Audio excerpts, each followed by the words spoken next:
আল্লাহ চাইলে তোমার ভাগ্যকে আল্লাহ পরিবর্তন করে দিতে পারেন। সুবহানাল্লাহ।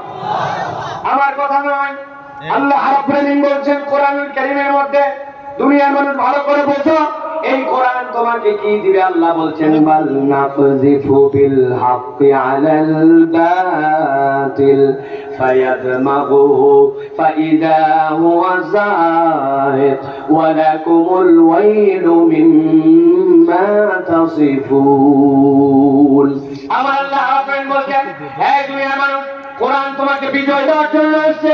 আমি রব্বুল আলামিন তোমাকে জানাচ্ছি বাল নাফযিফু বিল হাক্কি আলাল বাতিল। এই কোরআন হচ্ছে হক, এই ইসলাম হচ্ছে হক, এই ঈমান হচ্ছে হক। আমি আল্লাহ তোমাকে জানালাম এইটা বাতিলের উপরে আঘাত করার জন্য আসছে, এমন আঘাত করার জন্য আসছে। আল্লাহ বলেন ফায়াদমাগুহু ফাইদা হুয়া যাহিক। এটা যেমন তেমন জায়গায় আঘাত করবে না, এইটা তোমার ব্রেনের মধ্যে পরিবর্তন